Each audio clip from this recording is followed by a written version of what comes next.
Assalamualaikum warahmatullahi wabarakatuh. Perkenalkan, nama saya Alvina Nova Ramadhani dari tingkat 1B, Prodi D3 Keperawatan. Di sini saya akan menyampaikan materi mengenai sistem reproduksi. Reproduksi merupakan upaya untuk menghasilkan keturunan melalui beberapa tahapan dan proses seksual. Sistem reproduksi manusia pada wanita dan pria bekerja secara sendiri-sendiri, namun saling membutuhkan.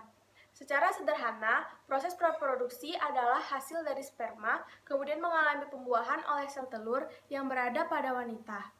Sistem reproduksi pada pria berfungsi sebagai produksi, penyimpanan sel sperma untuk pembuahan sel telur. Sistem reproduksi pada pria. Sistem reproduksi pada pria tentu berbeda dengan sistem reproduksi pada wanita.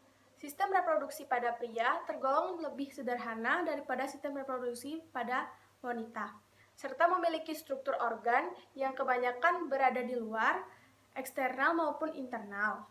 Namun, pada sistem reproduksi pria, organ sistem reproduksi lebih banyak berada di luar.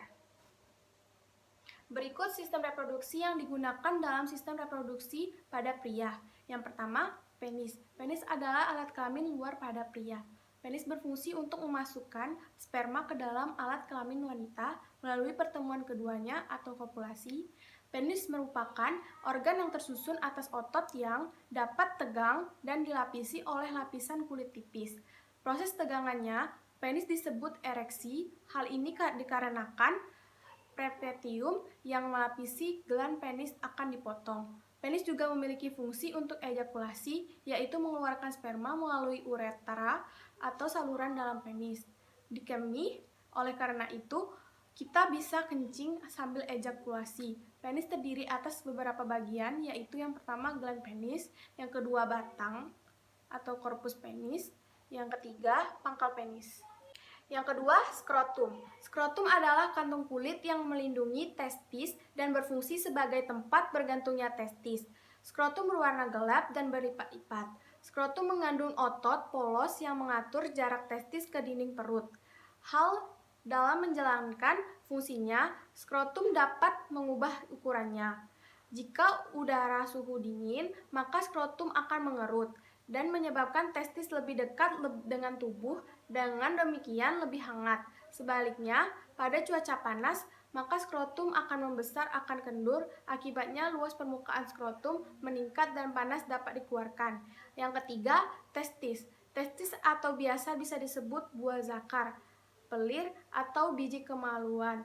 Dapat organ berbentuk oval. Organ ini berada di dalam kantung di sebelah kanan dan kiri bagian belakang penis.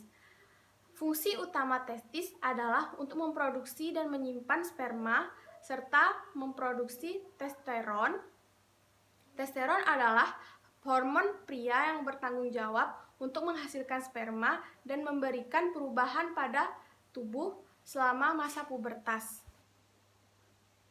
Selanjutnya, sistem reproduksi pada wanita. Yang pertama, vagina. Vagina sendiri merupakan saluran yang menghubungkan serviks leher rahim ke bagian luar tubuh. Letak vagina tepatnya di belakang kandung kemih, agak lebih rendah dari rahim. Fungsi organ satu ini adalah sebagai jalan bayi saat persalinan serta tempat keluarnya darah saat menstruasi. Vagina juga menjadi salur akses sperma untuk menuju rahim. Selanjutnya, rahim. Rahim adalah sebuah organ kecil yang berongga dan berbentuk seperti buah pir. Organ ini berada di antara kandung kemih dan dubur. Bagian rahim merupakan sebuah saluran yang disebut leher rahim. Leher rahim ini menghubungkan vagina dengan rahim. Rahim memiliki banyak fungsi penting dalam proses reproduksi. Selama sirkulasi menstruasi normal, lapisan rahim atau endometrium akan diselimuti dengan gumpalan darah yang menebal. Selanjutnya, ovarium. Ovarium adalah kelenjar kecil berbentuk oval yang berada di sisi kanan dan kiri rongga punggul. Tepatnya bersebelahan dengan bagian rahim atas. Ovarium juga berfungsi untuk menghasilkan sel telur dan hormon seks wanita seperti estrogen dan progesteron. Selanjutnya, 4. Tuba falopi. Tuba falopi adalah 2 tabung panjang yang tipis yang membentang dari ujung kanan dan ujung kiri pada bagian atas rahim ke ujung ovarium, yang berfungsi sebagai saluran untuk sel telur atau ovum bergerak dari ovarium menuju rahim. Selanjutnya, vulva. Vulva adalah bagian luar dari anatomi vagina yang bisa Anda lihat dengan mata telanjang. Bagian ini terdiri dari yang pertama labia majora, yang kedua labia minora, yang ketiga klitoris. Selanjutnya, cara merawat sistem reproduksi manusia. Yang pertama, setelah selesai urusan berkemih, pastikan penis dan vagina dibersihkan secara dikeringkan dengan baik dan menyeluruh.